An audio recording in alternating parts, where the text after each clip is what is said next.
Le cortège, il emprunte le boulevard triomphal. Nous vous avions dit que nous allons prendre ce cortège présidentiel avec le quart de reportage qui est dehors. Et en voici pour cette grande activité, la radio-télévision nationale congolaise, chaîne des grands événements. En voici un aujourd'hui avec ce discours qui sera prononcé tout à l'heure par le président de la République, Félix-Antoine Tshisekedi Tshilombo.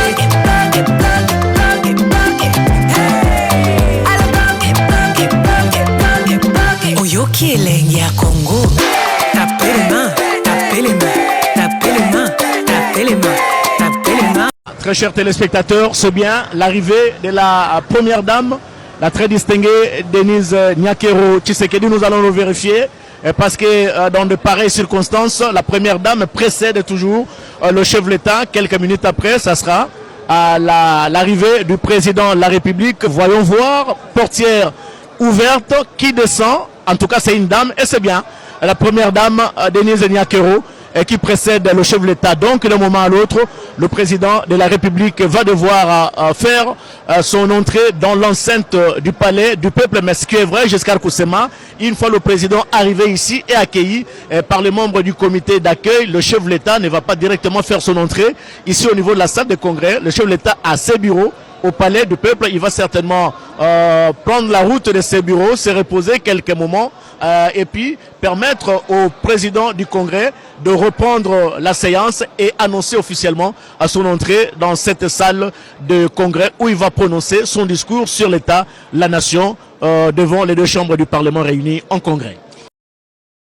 Le cortège, il emprunte le boulevard triomphal. Nous vous avions dit que nous allons prendre ce cortège présidentiel avec le quart de reportage qui est dehors. Et en voici pour cette grande activité, la radio-télévision nationale congolaise, chaîne des grands événements. En voici un aujourd'hui avec ce discours qui sera prononcé tout à l'heure par le président de la République, Félix-Antoine Tshisekedi Tshilombo, sur l'état de la nation. Belles images sélectionnées par Maxime Androkwa avec la caméra de Redem Poi, et même il y a le drone qui est là pour vous prendre ces belles images, très chers téléspectateurs. Giscard Koussema, d'un moment à l'autre, ça sera le début, la reprise de ce des travaux de ce congrès. Mais un petit mot sur le règlement du congrès qui réunit les deux chambres du Parlement, comme c'est le cas aujourd'hui. Autant chaque chambre du Parlement dispose de son règlement intérieur, autant les congrès a le sien aussi, mais c'est un texte discuté justement par le bureau de deux chambres du Parlement. Donc le congrès est régi par un règlement intérieur adopté par le bureau, l'ensemble de bureaux de deux chambres. Et selon justement ces règlements intérieurs, c'est ces règlements intérieurs qui consacrent la présidence tournante. Mais cette rotation ne se fait qu'au niveau des présidents, parce que le nouveau règlement amendé voudrait que les rapporteurs de l'Assemblée nationale soient les rapporteurs définitifs du Congrès. C'est pour assurer une certaine permanence dans l'archivage, c'est pour garder un peu l'administration. Et en ce moment, voilà, le cortège présidentiel vient de faire son entrée ici au Palais du Peuple, après avoir emprunté les boulevards du 30 juin, puis l'avenue de la Libération et maintenant les boulevards triomphal. Et là, la voiture présidentielle fait son entrée dans l'enceinte. C'est dire que le grand moment est arrivé. Le président de la République va d'abord saluer les drapeaux parce qu'il s'agit d'un moment solennel à travers cette haie d'honneur qui est dressée juste à l'entrée. J'ai dit tout à l'heure qu'il y a 100 éléments de la garde républicaine, du détachement d'honneur, commandé par le général de brigade Serge Monga, qui sont là pour le président de la République lui rendre les honneurs. L'hymne national sera entonné, il sera invité à passer la troupe en revue, il va s'arrêter pour saluer les drapeaux.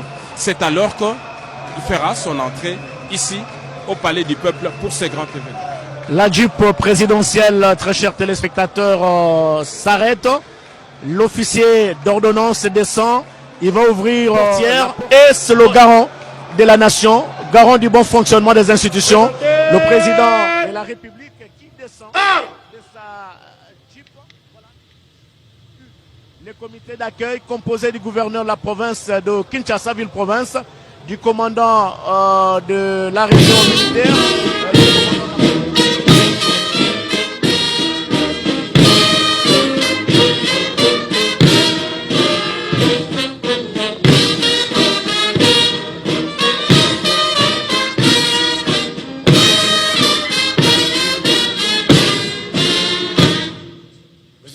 Chef de l'État.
Excellences, Monsieur le Président de la République démocratique du Congo, chef de l'État, commandant suprême des forces armées et de la police nationale congolaise, le détachement d'honneur de la garde républicaine est rangé pour vous accueillir et vous rendre honneur à l'occasion de votre discours sur l'état de la nation devant les deux chambres du Parlement réunies en congrès.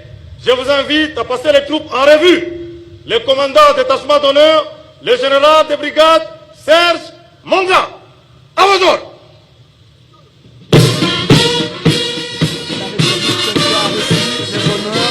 De la part du général de brigade Monga, il va maintenant passer le détachement d'honneur de la garde présidentielle en revue. Mais vous allez constater que devant le drapeau, le président va devoir s'incliner et pour saluer la République démocratique du Congo au travers de ce drapeau, symbole de l'unité nationale, symbole de la nation. La garde républicaine est là, son détachement. Le président, après avoir traversé cet honneur, ce détachement, pardon, la garde présidentielle en revue, il va, voilà, il s'incline et il continue.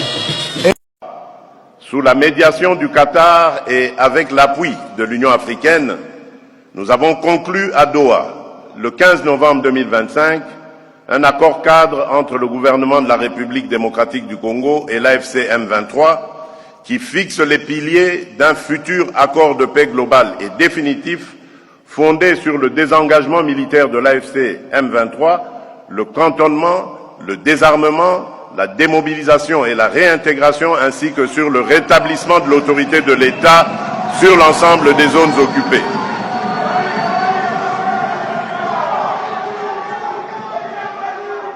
Permettez-moi d'être, mes très chers compatriotes, loin d'être une parenthèse dans notre histoire récente, l'année 2025 aura vu l'Est de notre pays plongé dans l'une des périodes les plus sombres de ces dernières décennies. Dès les premiers mois la coalition AFC M23 bénéficiant du soutien direct de l'armée rwandaise a déclenché une nouvelle offensive d'envergure, s'emparant notamment de Goma et de Bukavu et étendant son emprise de terreur sur de vastes portions des provinces du Nord et du Sud Kivu. Cette surenchère militaire s'inscrivait dans une logique bien connue, une entreprise organisée de prédation de nos ressources naturelles et de déstabilisation de nos institutions, qui s'est d'ailleurs accompagnée de violations graves et systématiques des droits humains, exécutions sommaires des civils innocents, violences sexuelles érigées en méthode de combat et déplacements forcés de communautés entières arrachées à leurs terres. Face à cette agression, notre légitime riposte a été à la fois militaire, institutionnelle et diplomatique.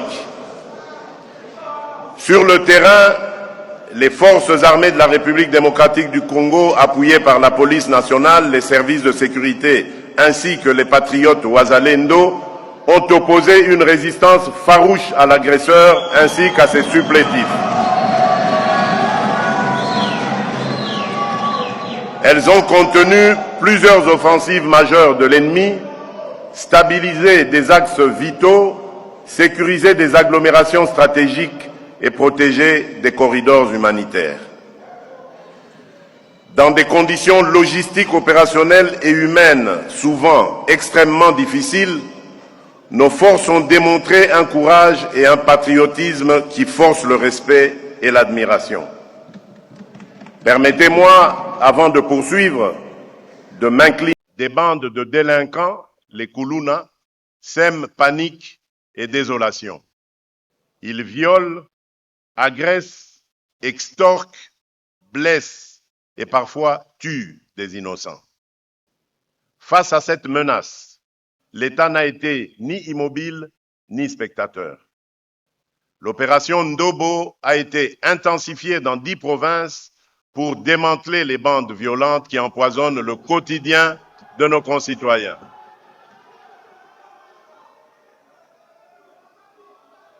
Surtout, nous avons engagé une gouvernance sécuritaire de proximité fondée sur l'écoute des populations et la responsabilisation des autorités locales.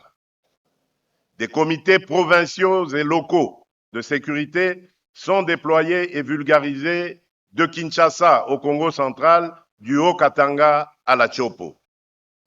Plus de 4500 membres, autorités administratives, élus, forces de défense et de sécurité, société civile, ont déjà été formés pour élaborer dans chaque entité des plans de sécurité adaptés aux menaces du terrain.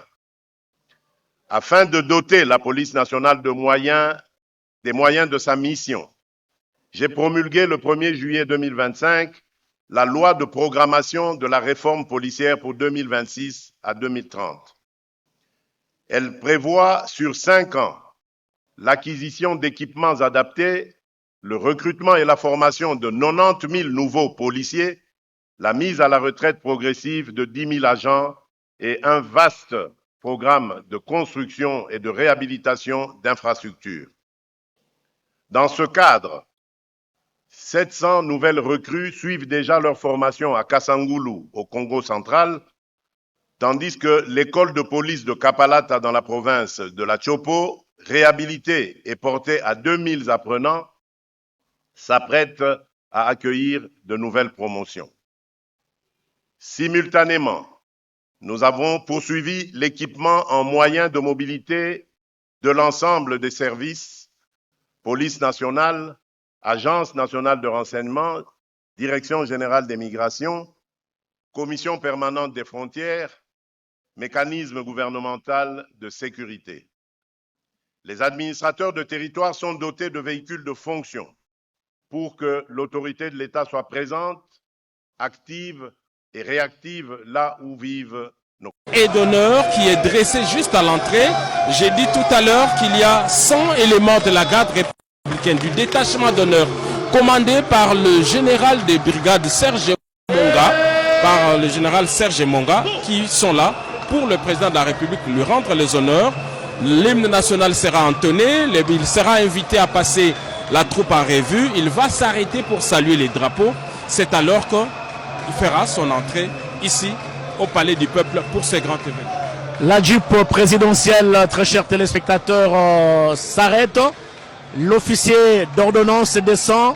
Il va ouvrir la portière et c'est le garant de la nation, garant du bon d'accueil composé du gouverneur de la province de Kinshasa, ville-province, du commandant de la région militaire.